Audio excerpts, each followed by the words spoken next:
Welcome to Black Belt Beauty Radio. Get ready. It's time to rise. You know, Jill, honestly, I know I've said this to you before, but I'm going to say it again. First of all, I adore you. I think you are truly the emblem of an empowered woman. I love how much conviction you operate with. And I really want to tease out literally the subject of conviction with you. And, you know, every time I read one of your posts, and I read your posts, honestly, and Thank you. There's like two people who do. I appreciate that. Everyone's like, I'm not going to read that book that you wrote. I'm like, thanks. What? You're fucking, you know, I love it because your authenticity is so palpable. And I love that, you know, you also, there's so much strength, but I also love your humor. That's also very much there. And I appreciate that so much. And yeah. And I really, you know, like I said, like before we started recording, I'm like, how do we not hang out more? I know that was like our intention. It just means so much to me coming from someone who I really feel like is that the epitome of someone who is not only strong physically, obviously, you know, it's part of my value system as well, but like definitely emotionally. I feel like sometimes you know, and this is a gross generalization, but us women who are really kind of strong, you know, and we come off with conviction and confidence. It's not like a, you know, I mean, I think you can tell the difference between someone who's like faking, like trying to be confident and kind of has that almost like defensive energy versus someone who really is at a level of just, I don't want to say self-love, but like just self-acceptance and like just self-possession, just being like, I'm actually fine being who I am, showing up fully. I don't need to prove anything. I feel like sometimes we get people project their own insecurities onto us. I'm not sure if you experience that. Sometimes I feel people feel a little bit strange. I can definitely be polarizing for people because something about confidence is polarizing, which is wild, right? When you think about it, it's like everything we do as women is to like, hey, women need to step up. We need to be acknowledged. We need to be confident and whatever. And then you do it. And all of a sudden, other women are like, what do you think you're doing? Like you think you're trying to be, whereas I feel like, again, gross generalization. Yeah. A lot of men show up with this very, you know, authentic, direct, confident energy. And they're like, people are attracted to that. I feel like for sometimes with, you know, with women, it can be polarizing for sure. Well, so I really appreciate that from you. Oh, thank you. I feel like we're definitely are souls in that. Yeah. Absolutely. And I love it because I'm out here being like, yeah, I never feel threatened by a strong woman because I'm just like, fuck yeah. Like, let's go. Let's all elevate. Let's all get to the level together. To me, I never feel a certain way about that, but I know people do that with me. So I'm not sure if that happens with you too. Well, you know, I don't think for me personally, it's not vocalized to me, but energetically I can feel. Yeah. And that's like one of the easiest. I'm a fucking witch and I can feel everything. And so it's like, even if you're not saying it, I can feel it. And I've just come to really understand that it has nothing to do with me. It has nothing to do. It's all about, you know, where they are with their own security. Right. And I think with men, gross generalization here as well, I think that women have a larger tendency to just, you know, there's the insecurity factor, I think can be a little bit more robust. Not to say that men don't carry insecurities. They absolutely do. But I think, you know, even in like competitive energy, it just, for some reason, I don't know, women seem to have more of that energy. So, you know, coming across women like yourself, where I genuinely feel like, man, you are here in service to empower as many women as you can, individuals as you can, to come into that self-ownership. And it's funny, you said, I don't want to say self-love. I'm like, oh, I do. And I actually want to get down deep on that with you. I guess I just feel, I mean, I agree with you. Like that is the word, right? But I always feel like, I don't know. I personally don't identify with that word, you know, I'm more like self-possessed, you know, just good, you know, I'm just good. And I think sometimes I can rub people the wrong way too, because I don't need a lot of affirmation. It's not like I don't like people to like me, of course, I'm human and we all do, but I don't run around needing people to like me and make sure I'm good with them and need affirmation all the time. And, you know, and I think sometimes people just, you know, feel a certain way about that. But you know, the cool thing about this online thing is you get to, you're attracted to the people who are similar to you. And then the ones that, you know, don't get it or aren't, and not to say they're worse than, it's just like, it's not for them. And it's not a frequency match. And that's okay. So actually let's tease that out. How did you get there? Because I'm sure so many women, and I know I get the question myself, so I'm going to dive into you. How did you get to this place where you're like, I don't need the affirmations as much? And essentially like the external validation, which is not to say there's not a place for that, but I'd love to just hear how you kind of came about this way within yourself. I'm sure that you, like feel the same way. Honestly, I do think it was two things. Number one, sports early on, for sure. Like playing sports as a young person, it does give you a sense of self-confidence and competency and self-efficacy that like, okay, I've like accomplished something. I can trust myself. And what I find, especially because I work with a lot of women, is they have to constantly, like, they need to be checking, is it okay? Am I doing the right thing? They have this constant need for, like, I guess it is a validation. And it's really, this practice is self-trust, realizing. And so I think you have to, on some level in your life, create a show of evidence that things can go upside down. They can go sideways. They can go not right. But then you survive it all and you see like, okay, yeah, it's not awesome. I don't love the situation that I was, whether it's business or relationships or whatever.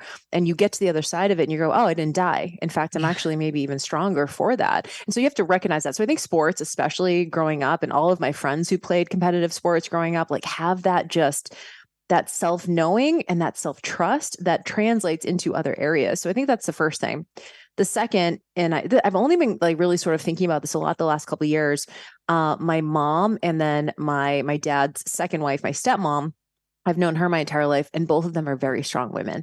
And I think because they were my only female role models, I assumed like all moms were like that, growing up. It didn't feel like anything to me. It didn't feel like, oh, I didn't have the acknowledgement of like, wow, I have like two really strong female role models. But now that I'm older and I'm like, I talk to my friends and they have like these really strange, fucked up relationships with their moms. And I'm like, oh, mine are solid. And like, they just showed me what it was like to be a strong, professionally driven, confident woman who holds it down, and I'm just like, wow, I'm really lucky that those are my two role models. And I don't take that for granted. I know that a lot of people don't have that. So it's probably a combination of those two things. What do you, so you and I are both similar in that we have 3 younger brothers, which is so fun. Do you think that also had something to do with it? Just being like the older sister to 3 brothers? I think you definitely have that. I mean, I think that's just the oldest sibling sort of situation, right? Where you feel like you really want to hold it down.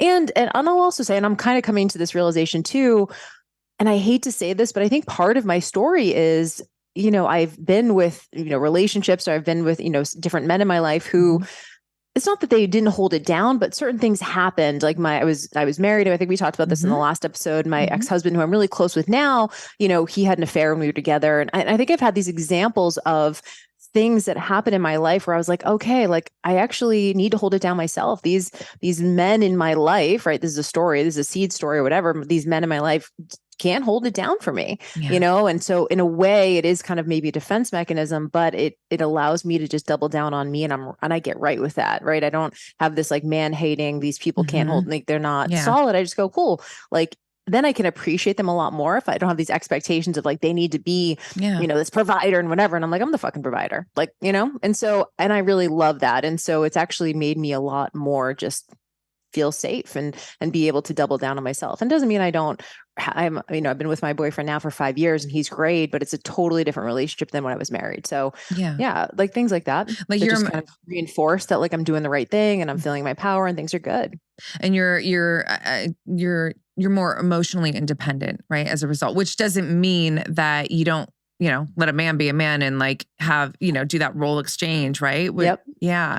Yeah, totally. And that was definitely something, and maybe you experienced this too, because when you show up really powerfully, I mean, I'm not huge on these like masculine and feminine energies. I think they're really interesting to talk about. And, so I can recognize that in my job, I can be very much in my masculine. And I don't think there's anything wrong with that. I think there's this conversation, this larger conversation on social media about like, don't be in your masculine. I'm like, yo, my masculine is the reason why I'm able to bring my business to where I've been to. So I don't think there's anything wrong with that. I think sometimes it can then become an issue in your relationship if you're trying to also be like the same boss, coach, teacher, and then you bring that energy into your relationship. And I've just found for me that doesn't work in my relationship. So in my relationship, I kind of get to be a little bit softer. I can be taken care of more. And I love that. I love the polarity of that. So I can show up and really be that like boss bitch in my job. And then I get to kind of relax and be sort of provided for and taken care of in my relationship. And it's been like a practice, right? To take the like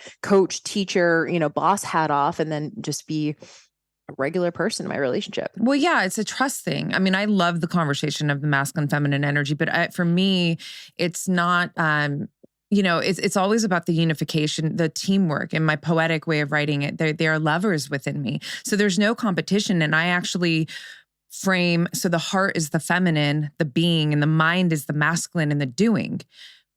If we're just hyper doing, we are disconnected from the being. If we're hyper being, we're more passive and we're not getting enough of the doing done. So I love that. It's important to, I know what you mean though. There's a lot of this kind of just a separation factor. And it's like, you guys, there's no competition. One is not better than the other.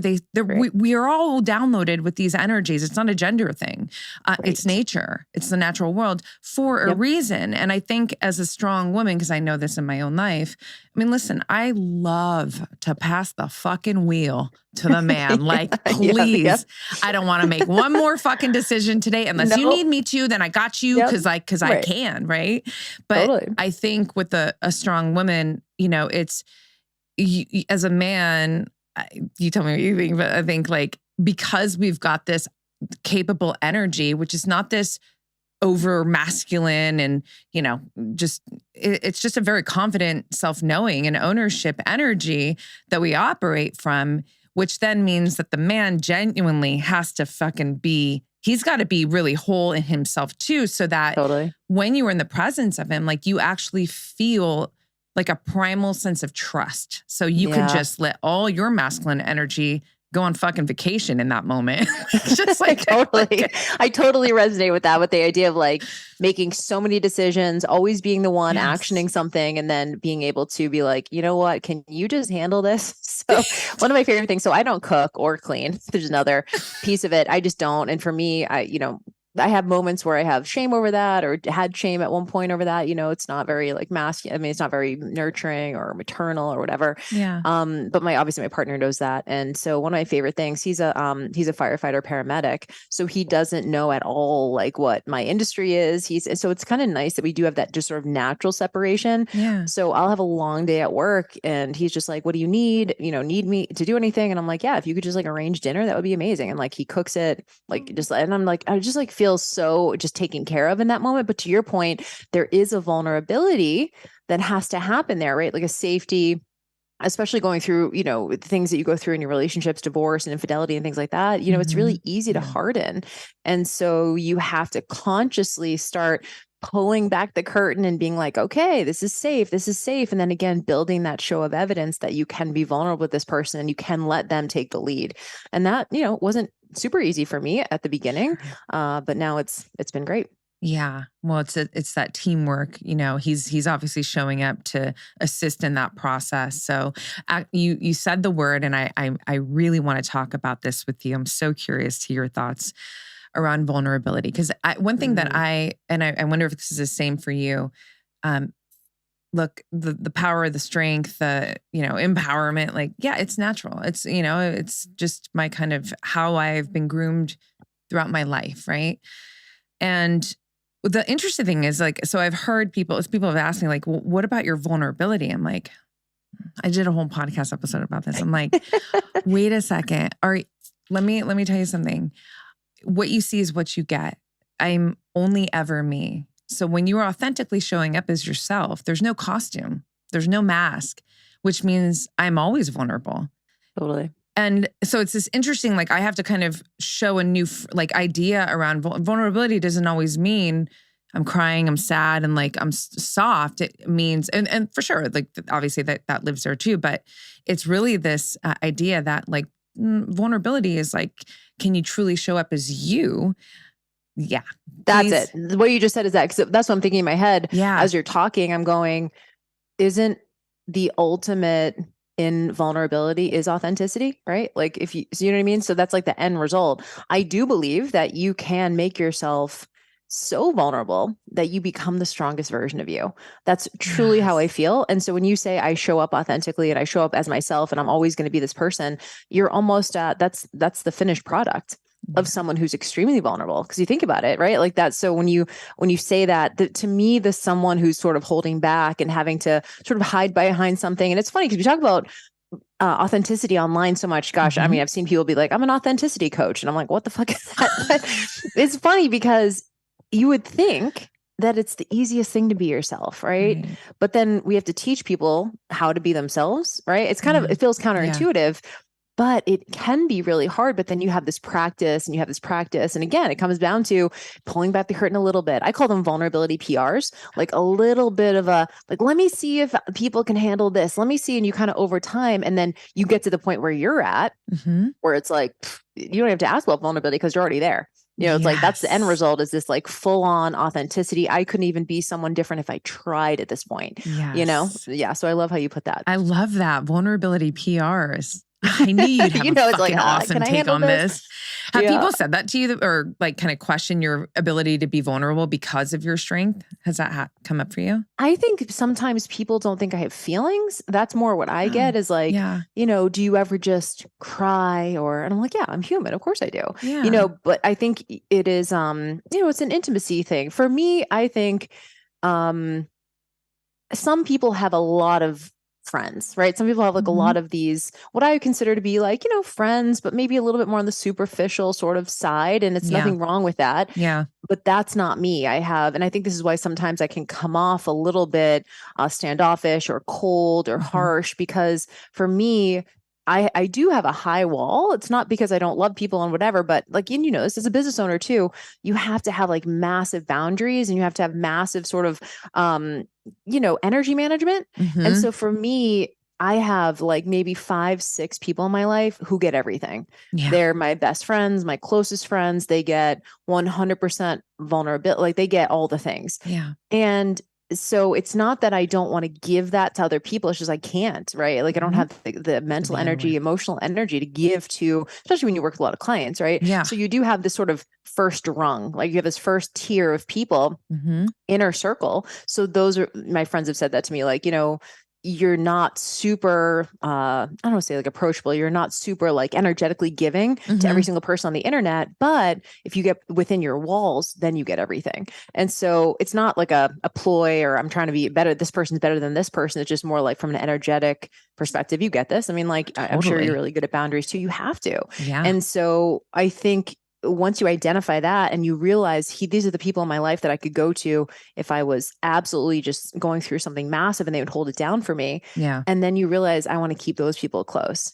And I don't want to dilute that level of it's intimacy, right? I mean, even if it's a friendship, it's still intimacy. They know you innately. They would drop anything for you and I would drop anything for them if they needed. But you can't do that with 20 people, right? You can't do it with 50 people. You do that with like 5 people, 6 people. And to me, that's really sort of where I'm at with that. No, I fully get you. And, you know, on the subject of energy, because that's also an area I really want to talk to you about. You know, people are often talking about like time management, and I'm like, fuck time management, energy management. Yes. Oh yeah.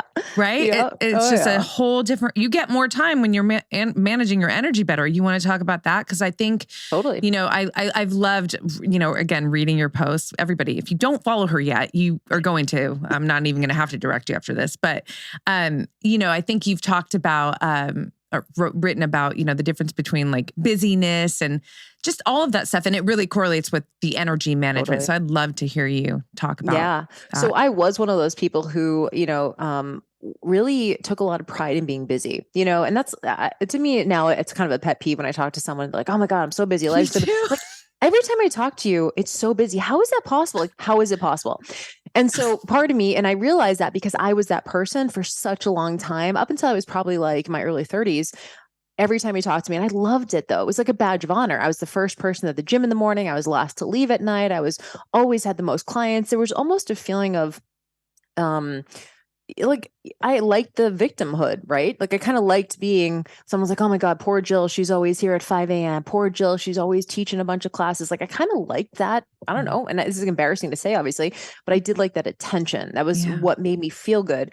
And then I read this book, and I probably read it in like, again, 2010, 2011. It was called The Power of Full Engagement by Tony Schwartz. Okay. And it completely shifted my mindset around busy versus productive. And instead of, like you said, instead of time management, it's this energy management. And it was really strange at first, because especially as someone in the service industry, I was a personal trainer and group fitness instructor for such a long time. Like your worth is around how many things you're checking off a list. And I got to be busy or else I don't feel validated. And so I'm sure if someone's listening to this, maybe you have that experience of loving to do errands, loving to check things off a to-do list, loving to have a task list. It makes you feel productive. But what I noticed was I would get to the end of the week and I had no idea what I did. I was like, what did I even do this week? I just felt like I was running around like a chicken with my head cut off, and I have nothing to show for how busy and exhausted I am now. And so I realized that there was an opportunity here to switch that. And part of energy management is really strange for me at that time was you need to take strategic downtime. And I just felt so fucking lazy. Like I was like, okay, I guess I'll read a book at like noon on a Tuesday, like to take time, like I guess, right? But I was like, oh my God, I feel so fucking lazy. I could be cleaning. I could be getting a new client. But what happened was, and this is what really convinced me, what happened was I had so much more focus when I came back to my work, and I was getting my work done in like a third of the time. And I was like, oh, okay. Now it's like my religion. Like, I'll be like, all right, I have a big day tomorrow. I got to go for an hour-long walk. I'm just like, I got to step away from work. And then I'm so much more focused when I come back. And so I think that is something I had to learn. And I was like, okay, this shit works. As much as I feel weird doing it, it works. Well, there's even there's science, in creativity, you taking intentional vacations, intentional breaks, which I'm really good about self-care boundaries. So in a sense, it's like every single day I'm like, it's non-negotiables for me. I'm not the girl on the screen fucking till like I'm in bed at 8, literally. And I'm like naturally no I'm longer. like, there's nothing else to do. Why would I be on my phone now? That's literally, oh my God, I love you. That's literally what I'm like, that's exactly what I say. I'm like, what am I going to do? Watch TV right now? Like, what? No. Unless it's a fight night, Saturday night. Yeah. Then I got then we're good, But yeah, and I think, and I'm tired at that point. I've literally used my mind, my body, my spirit, like to the fullest capacity. So I'm fucking done. Right. And what's interesting when you work like as focused as you do, like you come into something, you get the project done, whatever, it's like you do need rest and recovery. You do feel that versus when I was sort of in that busy phase where I was running around all the time, I would get home and have to watch TV to relax. Yeah. You know what I mean? I'd be like, I need to zone out on TV. Now I'm like, I'm so exhausted from like actually being productive today that I just want to go to bed and get like 10 hours of sleep. So yeah, it is definitely a shift. But I mean, I look back at that and I think most people, this is how they sort of live. It's TV all weekend. It's, I don't know, games on their phone and, and it's fine. I don't like necessarily judge it, but I know for me back then, I needed a lot of escapism. It was very much like reading gossip magazines, watching the Kardashians, and I just would not even touch that stuff now, but that was certainly, I needed that to like escape, it was almost like, let me look at someone's life who's more glamorous or, it gave me a little sense of escape. I used to watch like cooking shows, baking show, like all this kind of stuff. Now I'm just like, there's nothing on TV worth losing sleep over. It's just nothing. It almost feels, like kind of junk. Well, I love your point of view. And I think your point of view is so important because, listen, you're a badass entrepreneur. What you've built and still currently like what you're charging forward with is really admirable and incredible. And, for anyone who gets to, I look at your life from the outside, but I also know that you show up very authentically. And I really do appreciate and love that while you are this kick-ass, badass entrepreneur, you're also very passionate about having a life. And so, let's talk about that because that's also very important, but so when you're, breaking down your process, and it's never a judgment to whoever is doing the TV all weekend, but it is to say like, hey, if you do want to show up and live what I call like life in technicolor, where you're more potent, where you're more effective, where there's more vitality, then maybe we want to start nixing the escapism so that we could be more present and fully show up to every part of our life that's actually essential and important to us, which is what you're doing. Yeah, totally. And, I think where we live too is also it's easier to do it here. I know that sounds kind of strange, but, where like changing your environment is the fastest way to change your life, really, if you think about it. Right. And so I live 3 blocks from the beach. It's like the social life here is the beach, it's like volleyball and it's activities and it's walking and it's dogs. And, so I think that also helps too. But, what was really interesting is I had always dated entrepreneurs. And I like that. It was kind of like this idea that we both understand this business and, we're both kind of on the same trajectory. But when I started dating my current partner and we lived together, it's like I was almost forced to even get better at energy management because he works 24-hour shifts. Yeah. So when he's off, I want to like be off too. I want to like be able to go snowboarding for a few days. I want to be able to go down to the beach and not have to check my phone all the time. And it was the first time we first started dating that I like didn't have my laptop. I'd like go away for the weekend, like not bring my laptop. And so at first it was really uncomfortable. I had this like control, feeling of like, what if something happens? And then I started just trusting more. And I started working even less, which is ironic because the business has grown way more than during that time. Yeah. But it allowed for me. And so I got really good at sort of toggling off and on my energy, right? Like I'm on and then I'm off. So instead of being like sort of half on all the time, I'm either fully present, 100% focused, or I'm completely off, like not even looking at my phone. Yeah. And what I've noticed with that is it definitely helps me be more present in both areas of my life. So when I'm with my partner, I'm 100% present. I'm not thinking about work. I'm not stressed about work. And then when I'm in work mode, I'm like, cool, like not really thinking about my relationship, very like focused in on my clients and able to be present and patient and do all the things I need to for them.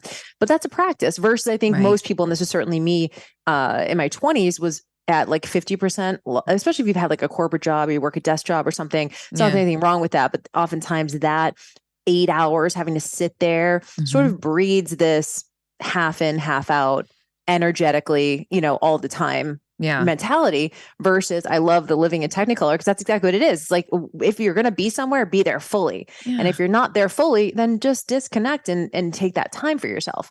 I love that. That's a really great metaphor. Thank you. Yeah, I think, and this is why I prefer the word harmony over balance. It sounds like it's the same thing, but it's actually, to me, it's not. And I'm an asshole with words, meaning I'm very particular because words are energy. I'm a writer, right? And so balance is like almost you're standing there, imagine somebody like juggling. Yeah. Right. Harmony, though, is like you can go way over here, way over there, but somehow it all brings it together in a harmonious, beautiful state. And to me, that way over here, way over there example is like when you're at work, you're fully there.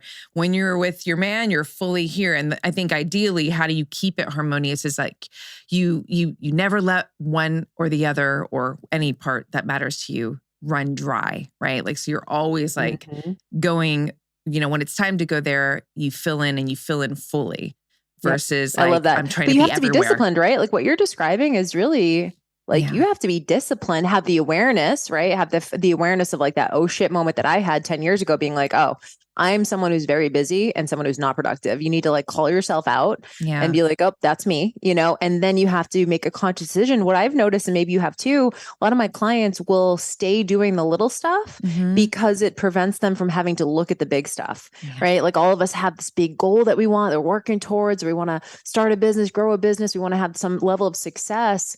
And that's really big sometimes. It can feel really big in our head. And so instead we're like, you know what, I'm just going to pick up the dry cleaning today. And I'm going to go run some errands really quick. And I'm going to, dude, I don't do any of that shit. I already told you I don't cook. I don't clean. I don't go to CVS. I don't go to, like one time my dry cleaning stayed there for like a month because I didn't pick it up. So like, but it also, so you have to have a level of discipline. I was just telling my team yesterday, I was like, I think I do none of the little stuff. I only do big stuff. That's it. Like, but I think for a lot of people, it's easy to just get little stuff done because it feels productive, right? It feels validating, but then you never get to, and do the big things that you really want to do, that you say that you want to do, or the dream that you have, because it just feels so momentous. And so it's easier to just sort of run around doing the little things, so you don't have to put yourself on the hook, which can be scary, to do the bigger thing. How would you, I mean, any kind of 1-2 punches to advise our listeners on, if you are that person, like how to start moving out of those smaller, busy and start getting in the arena to do the bigger things? The thing I want to tell you is not everything even has to get done. That's my number one productivity tool, is just let it go. Just literally and then you have the experience of like, wow, my life didn't blow up because I left my dry cleaning at the thing for like, a month versus picked it up right away. So it's those kind of things. And I know those things kind of strange, but that's my number one productivity tip, is like, just realize the things in your life that that either don't need to be done by you or literally do not need to be done. People are out here just making shit up to feel busy and to feel productive and to feel validated and feel worthy. And I'm like, that is not even close to an important step for what it is that you say that you want. And I'm fine with it. Like, to me, I'm just like, cool, everyone's living their own life, having their own journey. But if you're constantly frustrated at your lack of productivity, you're currently frustrated that you're never getting the outcome you want, you have to get very honest about where you're spending your time and where you're spending your energy. And that takes a level of, back to vulnerability, right? It takes a level of vulnerability to say, like, this is how I am. As much as I don't want to be that, this is who I am and this is what I've been doing. And then make a decision to do something different. And one of my favorite, and I'd be interested in your take on this, when you want to make a change, one of the things that I've found, especially the last couple of years, is I don't need like a cheer squad. I don't need like people like pumping me up to be like, I just honestly I use what's called the as if principle. I'm not sure you've heard that book by Richard Wiseman. Essentially, it's just going, what would the person who has the lifestyle or the success that I want, what would they do in this situation? And that's literally how I make all of my big decisions in my business. I was just like, what would the person who, or even in my life, the person who's further along, the Jill of 10 years from now, or the person who's the more successful version of me, what would they do in this situation? So I don't make decisions based on my current fears and insecurities. I make them based on where I want to be. And, that's, again, a vulnerability PR, because you got to put yourself on the hook to then do that thing. But honestly, that's how you change your life. You don't change your life with like having this coach pump you up and like listening to all these motivational speakers. You literally just decide to make a calm, conscious, different choice at the very next opportunity. I've been journaling my entire life, and it's helped me to develop the most empowered, loving, and trusted relationship with myself. Journaling is a powerful tool that helps you to gain more self-love and self-confidence. It can help you get unstuck when you need clarity the most, and it helps you to powerfully move through any and all of your life challenges. It's a pathway to manifesting your biggest desires in life while creating an unbreakable relationship with your authentic self. I created You Are the Path, a guided and illustrated journal to help you gain all of this in your own life. In this 7x10 mystical journal, you get a personal introduction and final thoughts message from me, 7 guided and illustrated sections with lined pages and 5 thought-provoking journal prompts, 7 empowering quotes from me. You get 1 freestyle creative section full of blank pages for drawing and sketching, and you get the beautiful artwork designed by talented artist Emerald Patchett. There are 120 pages of pure possibilities waiting for you in this journal. You Are the Path was born to help you create, discover, and illuminate the path that is you.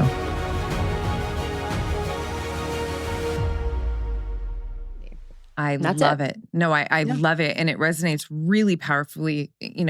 I built a digital course. This is a book. This is going to be a TED Talk. But so in my world, how I frame it is like your future self, right? And your future self from my perspective is also your higher self. And so it's not even you just a year from now or 5 years from now. It's the higher version of you, highest version of you that's always in front of you, there for a reason, because that expression of you is your North Star, right? So you have to get clear on who is this Roxy? Over the years, it's been years now, but I've not only become very clear on who she is, but I've actually forged an unbreakable relationship with her. I meditate, we talk all day. She has She's called my muse or the woman in the mirror. I love that. But what you said, you know, there's so many moments throughout the day. If I feel frustrated about something, I literally, it's almost like an alarm, harmony alarm. I have a harmony alarm. I'm like, well, what would she do right now? Because the qualities are within her that I am very connected to. They're like composure, equanimity. These are fucking just, they're so embedded in her character. So when I feel frustrated or like I'm, you know, being shook a little bit, then I immediately, now at this stage, I just like, I channel, I go into her. And what I love so much about what you shared too is that like anything on the external doesn't make you who you are. You make your life. So you want to make changes like you're saying, then you got to change in here first. You know, your business doesn't make you who you are. You make your business. So in your example, it's like, well, who is that? You want to be a 7-figure entrepreneur or just saying that like, what are the behaviors? What's the lifestyle? Like how do you move when shit gets hard? How does that person move, you know? And it's it almost feels like low-hanging fruit. I mean, you have to do a lot of deep work to get very clear and then stay connected. But once that part's dialed in and your self-identity is locked in and you know what you're moving towards, it's like, man, every day you wake up and you have a fucking internal guidance system there to support your journey. And it goes back to the earlier conversation around self-trust, right? So I always think to myself, like, why don't more people operate like this? You know, like what you're talking about, what I'm talking about, it's very clear that you have a vision of like who you are that's in you, but it's just like that future version of you or that more evolved, that most highest level of you. And then I ask myself, why do most people not make those scary decisions? And I think so much of it comes down to these like limiting beliefs, right? And so it comes back to this level of self-trust. So if I say to one of my clients, hey, maybe they're starting their business, they're sort of newer to the entrepreneurial game. And I'm like, what would the Jill of, 5 years from now or the more successful version do? And they think about what it would, that person, right? And then they immediately go, but I could never do that, right? But I could never be that person, right? So I think it's these limiting beliefs. And that's why when I think it comes down to, or comes back to that level of self-trust where you go, like, that's really scary. And, I don't know 100% what it's going to look like when I'm there, but I trust myself to handle whatever that next level of success is. And this, like, fear of success is a real thing. What if I then can't handle that level, that highest version of me, especially if you go, now I'm on the hook, I got to keep it up. Right. I got to keep doing that. I got to keep. And so we put a lot of pressure on ourselves. And you guys, this is why like people who lose a bunch of weight ended up like slowly gaining it back because all of a sudden now they're on the hook. They have a lot more visibility. People are expecting things from them. Yeah. And so I think that we're constantly, we have that, I want this big thing over here. And then we have that tiny voice in the back of our head going, do you think you can handle that though? Right. You might not be able to handle that. You might check yourself. Maybe, who do you think you are? You think you can do that? And then we believe that. And then we start making decisions from scarcity, anxiety, insecurity versus possibility, right? Empowerment and self-trust. Oh, I don't know what that's going to look like, but you know what? I'll be able to, I'll know what it's going to look like when I'm there. I'll be able to handle whatever that level of success is. So I always tell my students, you may not be able to handle right this second 10 successes from now, but you can certainly handle the next success.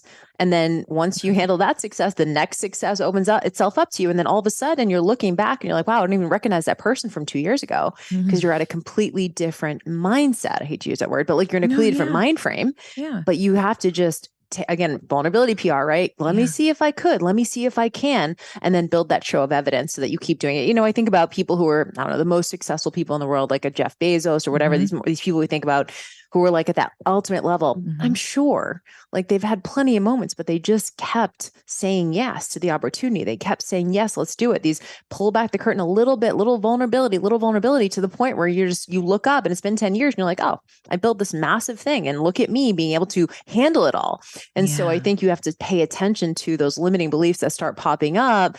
But it's like The Big Leap, you've read that book too, The Big Leap. It's like, you're kind of like that upper limit problem, right? You're like, oh, I'm hitting my edge maybe. And it's brand new, but there's always another layer, right, of success. There's always another layer to go. And so it's not just a beginner problem. There's always another level to aspire to. And so you're just going to get that hit every time. Like you're trying to level up, you're always going to get that hit, but you got to recognize it and push through. Yeah, no, I love that so much. I think that when you are someone who's really on the path of living a self-actualized life, which is essentially what we're talking about, self-mastery, it's like you're always going to be on the ledge. So you're always going to be stretched. So it's like, just get comfortable with that part, right? Yeah. It never feels good, but you're like, oh, here it is again, right? Like you recognize it faster. Yeah. And you're like, all right, I know I won't die. I'm fine. Like, right. And it brings me to think about self-rejection or rejection. Let's talk about rejection, actually, before we even go self-rejection. Because anytime you're being authentic, anytime you're on the ledges, anytime you're doing it, like, you're going to have to face rejection. I would love to hear your thoughts on rejection and how to face it. So this is really interesting. So when I moved out to LA, it was the first time I'd been single since I was like 18 years old. And it was the first time I'd been rejected in my life, like from a romantic perspective, and I was like, oh. And it was such a good lesson. It sounds so fucking obnoxious to say that. But like I laugh. I've been there in that same way. I'm like, oh. And then like, oh. Especially even if you if I was like talking to someone and I wasn't even interested in them, but then they broke up with me first. I'm like, wait, I was the one who was going to break up with you. Right? It's just like an ego thing, but it was such a great lesson because I was like, wow, your ability to be resilient when there is a level of rejection, whether it's business rejection, whether it's friendship rejection or relationship rejection, your ability to see it as a puzzle and versus a pain. So that's one of my favorite mantras is like anything that comes up that feels scary or a barrier or an obstacle of some kind, or just doesn't feel good in our business, in our life, I can see it as a pain or I can see it as a puzzle. And for me, if I approach it as like, okay, this isn't a fit. Clearly, if I'm getting that rejection or I'm experiencing that negative emotion, that's there for me as for a reason. It's a flag to be like, okay, Jill, how are you going to get clinical and try and find a workaround for this? And it's not that I need the workaround. The solution isn't I'm a right romantic match for every single person. But what I learned was, wow, it's just not a fit. Yeah. It's not that something's wrong with me so rejection isn't personal so much as it is just a part of life. And so I know it's kind of like it's great obnoxious way to say it, but that was such a good lesson for me being like, oh, okay, this is, and you move that into business, right? And you go, oh, not every client's going to be a great fit, or not every person's, some people are going to want a refund, or, you just have those small instances that come up and you learn to not take them personally and just go, cool, not a fit, moving on. And that's what I do love, especially for what we do in the online space is it's a perfect filtering system. We follow the people we jive with and we don't follow the people that we don't. And we attract the clients who are like us and we don't attract the ones that aren't like us. And so, it's very rare that I have someone in my ecosystem who's not on the same level. And to your point earlier about authenticity, that's the best gift you can give to your audience. Because I don't know if you, but I've had some clients who come in and I'm like, how'd you get here? You don't know the vibe. I kid you not, it's always a fucking referral. People love referrals. And I'm like, dude, referrals are the worst. Not because the person's not fine, but they didn't find me organically. Right. So they don't know the vibe. Right. And so it's just not a fit. And so I love that you brought up rejection because that really truly is a lesson you have to learn in all different facets of life. And it does make you more resilient. It just fortifies you. I fully agree. I mean, even if you think of something that seems so minimal and not important as posting something on social media, and, how you might have to face forms of rejection, like, oh, it's not getting liked. But right. Haters, trolls, people saying shit. Yeah.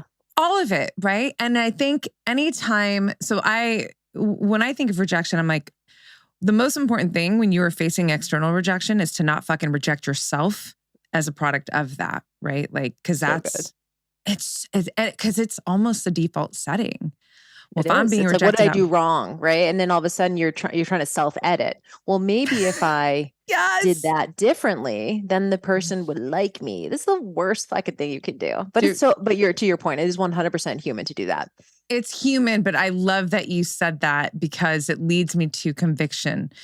When you're operating as your authentic self in any fucking moment, anything that you're sharing, there's going to be palpable conviction. And that is something that is so apparent. And I love it about you. And I think it's such an important frequency really to be operating with. So I'd love for you to talk about conviction and the importance of it. Yeah. So I think I always think about, I don't know, certain politicians who say shit like so convicted. And I'm like, dude, that's like a fucked up thing to say, but they say it with such conviction, right? So I do think there's like sort of a, there's both sides of the coin. I think that conviction is very valuable, but you have to have a level of certainty about yourself, right? Self-knowledge. So asking yourself, like, it's easy to be convicted. It's easy to show up with conviction or with confidence and competency when you know yourself and you know what's true for you, and you're also not scared of rejection, right? Because that's the big thing, is like you show up and you let the chips fall. And I think it's not like a fuck you way. It's not like, oh, see if you can handle me sort of way. It's just more like, hey, this is who I am. And you're also okay being rejected. You're also okay not being liked. You're also okay if it's not for somebody. And you're not doing it in like a way to like test people, to be like, hey, this is who I am. Like, see if you can handle. It's more just, this is who I am. I'm so comfortable with this, and I would love if we connected, but if we don't, I'm also good. And, I think the person who is the most honest has the most control in the situation, because they can have this sort of confident detachment about what they say and how it lands for people. And I think when I was saying, or like very early in the conversation, about how sometimes it can rub people the wrong way, that level, I did a whole post and actually a podcast episode on the fact that confidence alone can be polarizing. Success alone can be polarizing. Even if you can be the kindest, sweetest, warmest person on earth, but just the fact that you're successful, some people will feel a certain way about that. And so I think you can show up in a convicted way when you have a lot of reps in that area. Does that make sense too? Because you're like, okay, I know I'm good at this. I have a level of proficiency in this. And like you said earlier, I think sometimes, again, generalization, women, we second guess a lot more than men in general. We're like, am I okay? Right? Am I being too much? Am I being too little? We like constantly have this overthinking, but you have to also look at what you've done in your life. So if I've done, 1,000 hours of business coaching in these containers, I'm like, I'm pretty fucking good at this. Like, that's a lot, you know what I mean? Like, and you kind of have to start to realize like that you are an expert and you do have proficiency here, and you can speak on this in a way that is convicted and is confident. And so I think it's just realizing where you have mastery in your life, and then just saying that. And it doesn't make you conceited or self-absorbed. It's just an acknowledgement that like, yeah, I'm actually good at this thing, and I do know what the fuck I'm talking about. And it's okay to say that, even though it can feel, or at least externally can sort of feel like, who does she think she is? Or, something like that. But I think it's just, I don't know, I think it's perfectly fine to acknowledge, especially as women. We don't acknowledge when we're good at something. No, it's fine to acknowledge it. It's so true. And I think, with you, I certainly feel how comfortable you are with yourself. And I think that also translates towards the conviction piece, because it is that liberated, like, hey, I'm just speaking very honestly from who I am, like it or not, take it or leave it. Well, and I'd love to connect. I hope it does work out, but I'm also okay if it doesn't. Right. So it's not that like, hey, it's not that like almost challenging testing sort of energy. It's more like, yeah, it's like, and sometimes, and I don't know if you experience this too, sometimes you're just doing your thing, like you're just kind of doing your thing. And then all of a sudden you kind of like notice that other people are feeling a certain way about you doing your thing. You're like, oh, well, I'm doing my thing. Just do your thing, right? You're amazing. Go do your thing. Why do you need something? Why do you need validation from me? You're awesome. Yeah. And so because I don't need a ton of validation, I forget that other people sometimes need it, So I think, I think we all need a validation in some way, but I don't need a ton of it. And so when I see other people like needing it from me, I'm like, oh, sorry, I forgot. Like, yeah, you're amazing. Keep doing what you're doing, And so, yeah, I love this conversation around conviction. And if there's anything I can do, and I think, and I don't know if you feel so, I don't really like identify as a feminist. I'm not like, I don't need to go to a march or whatever. It's not like really me. But I really identify as someone who's in their power. And I think that's the best thing that we can do. At least my, 95% of my clients are women, to like show up as like a strong woman who has her shit together and like whatever, and just be that example. I don't have to talk about it. Just be it. You're just whole in yourself, and you're moving, in my language, it's like you move in partnership with yourself. And there is this, empowerment is not something that you get from out here. It's already inherently within you. It's just a matter of accessing it, connecting with it, and then embodying it. So you move through your whole life with it. Right. And in that empowerment, there's nothing to have to say about it. Like, I don't need to hold anything up. It's just, yeah, I don't need to wear a t-shirt that says feminine. No offense to feminists, but to me, I'm like, that's not like my charge in the world is helping women like actualize their passion and also make money off of it. To me, I'm just like, I want you to be like your highest level and I want you to make good fucking money for the thing that you're good at doing. Yeah. So that's my like personal, like charge in the business. Yeah. And so I don't think you have to talk about it. You can just be an example of it and allow for people to see an example of what's possible. And this goes back to the earlier conversation about my two role models, having my mom and my stepmom being women who weren't loud about their success. They weren't talking about it all the time. They were just badass woman. I remember my mom, she's German. So she does very like self-possessed, but I remember one time I was like in high school and she just goes, she worked this like a job at a corporate job for like 35 years. She started as a programmer, ended up retiring as a senior VP in the company. And so just went to fucking work every day. And I remember her saying to me, she said, you know what? I don't understand why people call out of work. Like, it's not that hard. Just go to work. And I was like, yeah, it is so simple. But I was like, and so, yeah, you mean at the same time, you just take that on and you're like, yeah, what is so hard? Just like go to work, like just do your shit. And so I think and so now if I'm able to show other people what's potentially possible for them, especially if they came from a background where they didn't have those role models or they had weird relationships with women or something like that, I want to be like, I want it to be that stable, possibility thinker for them of what it could potentially look like, and so that's been our charge at JillFit the last 13 years. That's amazing. Yeah. Well, it's so evident. And the also very evident piece to me, and I think, to so many who are connected to you, is that outside of the business aspect of things, it's just your embodiment of self and how you are moving through your life. And it is this fully charged, activated, empowered woman who is genuinely here in service and support to other women to, live, to come into their own self in this way, and it bridges me to a zone that I want to talk about, because you just entered your 40s, right? Yep. Yeah. 41, be 42 next month. 42 next month. Amazing. Yeah. Well, I guess July. Yeah. Yeah. Okay. Yeah. I'm like, oh, dude, 40s are awesome so far. They're right. I'm loving them. Let's talk. It's my birthday month. I'm moving into 45.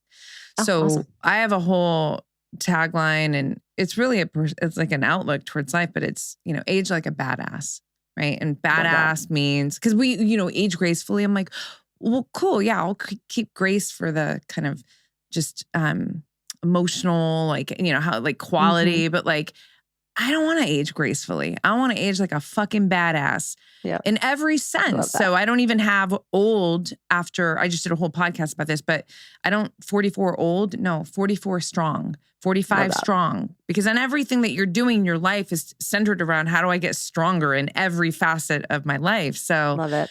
I'd love to hear you talk about moving into your 40s and, if there's anything that really shifted for you as a result as you entered this decade that you think could be really powerful for women to take in?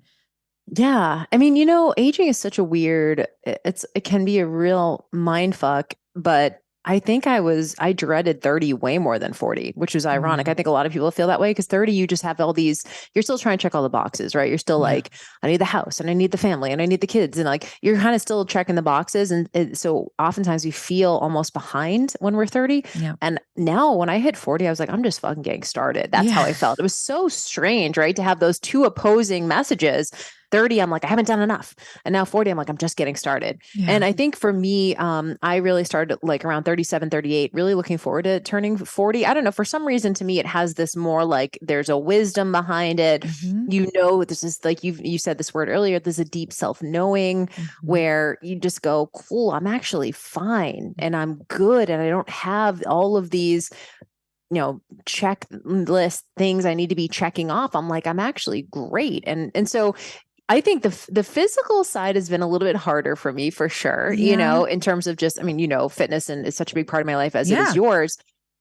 So that piece of it, I think definitely, I don't know, skin, hair, like those kind of things, where it's like, hormones. Okay, that's where I'm going to that's where I'm going to age gracefully is go, okay, how can I still show up my power? But I do believe that age is an energy for sure. So I'm so glad that you said that, because I know people in their 30s who act like they're 60, and I know people in their 60s and 70s who act like they're 30. So I do believe there's so much of an energy behind it. So aging isn't just about creams and Botox and all the other stuff, right? Like it's maybe some of that, but it's more about like, how are you staying? For me, it's like, how can I stay mentally young? How can I continue to expose myself to new ideas and not get scared of stuff and not, sort of close off? It's so easy, especially in your 40s, and I'm sure and beyond, to just start feeling like I'm so good with myself that I don't even want to be challenged anymore. Yeah. And that's why my brothers are all much younger than me too. They're 20 and 30 and 32, or 28, 30 and 32. And it's just fun for me to be around them and just like expose myself to like some of the other stuff and just be challenged in certain ways. So for me, that's a big part of the anti-aging process is, am I still open to new ideas? Am I learning new things? Am I not scared of? I just learned how to snowboard like 3 years ago. And like, I fell a lot, and I was like, this is not objectively, this is not fun. Right. But then I kept seeing people who were having a blast on the mountain. I was like, okay, I'm going to get there. Now, of course, it's something I love to do, but stuff like that, where it'd be so easy to just play the age card, oh, I've got kids, or I'm doing this thing, or I'm 40, or I'm aches and pains, and you sort of accept it. At least society does. And for me, I'm just like, no, man, we still got a lot more to go here. Well, yeah. And if you think about like, hopefully if you can live towards 100, what's your 40s? You're actually still very young. And we know that, lifestyle is affecting every aspect of how we're aging. Right. And so, and I'd love to talk about that with you because, there is, the perimenopausal years and, I talk about this, like just the hormone, it's gnarly. The hormone roller coaster. Yep. Right. And so, some of the shifts that I've had to make, whether I like it or not, is I really have to honor more recovery. And it ends up feeling great. And it actually ends up giving me more when I'm on, when I'm training or whatever. Right. And like, but the recovery factor is real, Totally. Yep. I gotta be sleeping, man. For me, for sure. I do like vitamin mineral IVs pretty much every week or every 2 weeks. For me, it's sleep. Like that's non-negotiable for me. Lots of leisure walks, lots of sunlight. Yeah. Food, even as a recovery. Totally. Like looking at, I don't just look at macros. I'm like micro. I'm like obsessed with micronutrients. Like that to me is like the thing is like, cool. Well, how many more of my like micros can I get in this meal? That's a big piece of it too for me from an energetic standpoint and things. But you're also at that level where, I don't want to go all the time either, whereas maybe I would feel like that again in my 20s or my early 30s. Like to your point, it comes back to the energy management conversation. When I'm in the gym, it's like balls to the wall. Yeah. And then it's just leisure walk, sleep, light stretching. Like I don't need to be doing a ton of like long duration cardio and stuff like that. I just don't do any aerobics anymore. I'll do like maybe some sprints here and there, but for the most part, it's either push hard or rest. That's pretty much it. Yeah. You talk about that a lot on your IG. Like you're like 30 minutes, like good weights. Yeah. And that's not for everybody, some people, but I did the competitor thing. I would do the 3 hours of cardio a day. Like I did all that kind of stuff. And, honestly, I look better now than I did when I was doing all that cardio. Yeah. And I have way more energy and I barely think about the gym. I do my shit. Like, it's funny. I go to this gym and, the front desk person be like, done already? And I'm like, yeah, don't need, at this point, especially because I'm sure you're the same. Yeah. Like I've been lifting for 25 years, right? So I don't have to do a ton at the gym. I'm not trying to have a massive body transformation. I'm just trying to, stay functional. Yeah. Visible muscle is really important to me. Move athletically, right? Like all that kind of stuff, be able to be fast, jump high, squat heavy, but that's it. it doesn't take a lot to just maintain at this point. But this is so important because, you have to progress to get to the stage, but I think it's really important because a lot of people can look at my body composition and think that, you have to be in the gym for hours. Totally. Like, no, you don't. And no, I'm not actually. Yeah. Because you built the base, right? And like so many people are starting from scratch and you go, well, and muscle really is it, man. Like it is the fountain of youth. Yes. And people don't know this, but the more muscle you have on your body, the more you can get away with nutritionally even, it's like, Right. You know, we do a moderation 365 at JillFit, which is our nutrition philosophy, but it really is that eating moderately and mindfully 365 days a year. I haven't eaten perfect. I haven't had a perfect diet in like 12 years, you know, but you're able to get away with a lot more if you lift weights. You know, if you're doing hours and hours of cardio, you're going to, you know, jack up your hunger, your cravings, your, you know, all that kind of stuff. So yeah. And to your point, it needs to be a lot more hormone friendly. Hormone friendly. Sure. Yeah. I mean, I don't think that many, I mean, one of my best friends and my doctor is Dr. Gabrielle Lyon. And so she's, the queen of the conversation. So, dialed in. And I'm always talking about it because it's important, you know, and I think that when we can start to, you know, put this message out there, especially to women who I know are more prone to the cardio. I'm sprinting. I'm actually I'm going to do a master's competition and because I love sprinting, you know. Amazing. Love it. Yeah, it's fun, you know, but the main, you know, part of my training throughout the week is, especially depending on where I am in my cycle, but it's always resistance training, right? And then depending on where I am in my cycle, it's sprinting, you know, and then we have yoga and stuff like that. But for women to understand that it's not just an aesthetic thing, it's your hormone health, it's insulin sensitivity. I mean, it's the, I call it like the bank account to the rest of your life. Like if you don't have the currency of muscle, then you really have like an empty bank account. Yeah. And that's a problem as you're aging. Totally. Right? Yeah. I love that you said that. That's a great analogy because that really is it. And it's hard to break through, but what you said really nailed it, which is it's really not about aesthetics. Like, look, I'm vain enough to be like, I want to have visible muscle. I want to look like I fucking lift. Like, you know, at the end of the day, like I want someone to be like, oh, you're fit. You know, that's part of my identity. But at the end of the day, if you are doing the things that are going to be the healthiest for your hormones, right? Rest, recovery, minerals, sleep, managing your stress appropriately, lifting weights, you're going to have the physique that you want. Yeah. It's not the opposite. The people I see out here trying to like do a different diet every week, it's like they keep not looking the way that they want and their health is terrible. You know, their hormones are jacked up and whatever. And so it's like, you don't start with the end in mind, right? Do the things now and you will create the physique that you want, but you can't start with, I need to have this body fat. I need to be this, like this size, whatever. Instead, you end up arriving closer to that ideal the more you focus on those daily habits. And so cliche, right? Lifestyle change, whatever.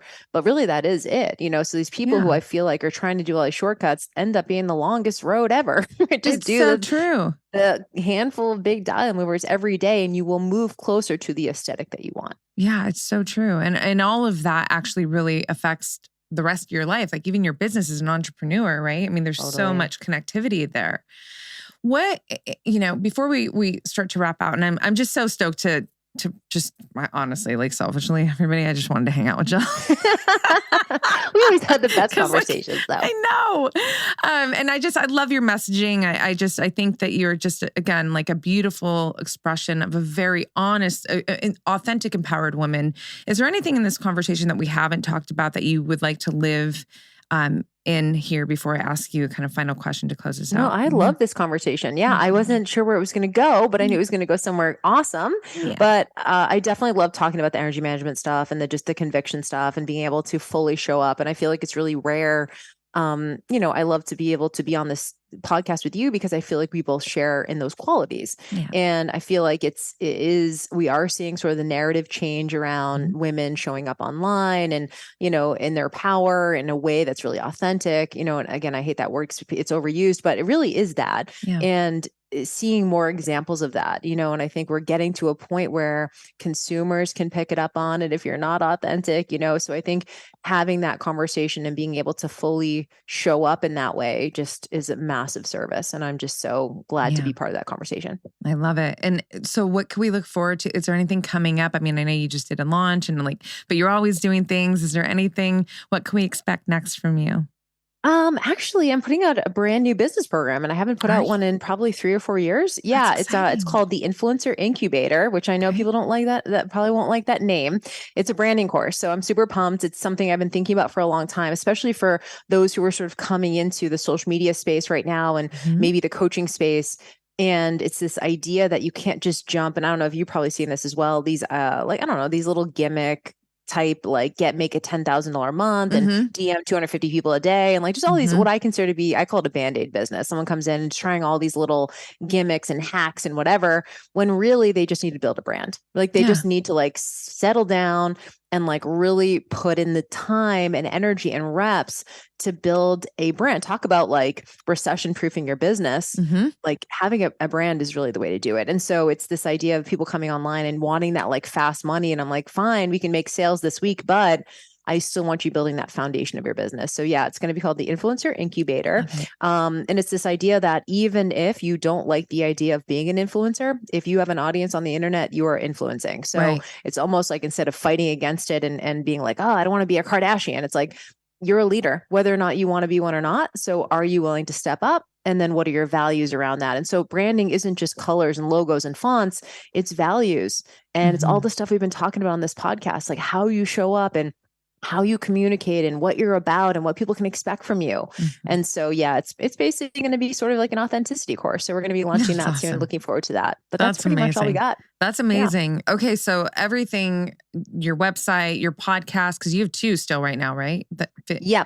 So we have FitBizU, which is fitness business. And then we have the Best Life podcast, which is more just, personal development, relationship type stuff. Perfect. So everything is in the show notes again.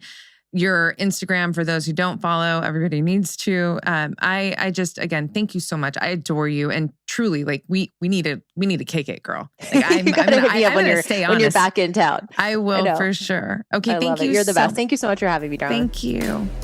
Thanks so much for tuning into this episode, you guys. If you loved it, please share it on your social. Throw it up on your Instagram stories and tag me. I'm at BlackBeltBeauty. I am also at Roxy Look, RoxyLook. I love connecting with you guys. This is a conversation that I want to just continue growing with you guys. So if you feel inspired to hit me up, do so in that space. I always enjoy hearing from you. If you'd like to support this podcast, you can do so by rating it and reviewing it via iTunes. It's such supportive help, you guys. It really helps the visibility of this podcast. So I appreciate and thank you in advance for doing that. And on that note, you guys, I'm signing off with all my love and always looking forward to catching you on the next.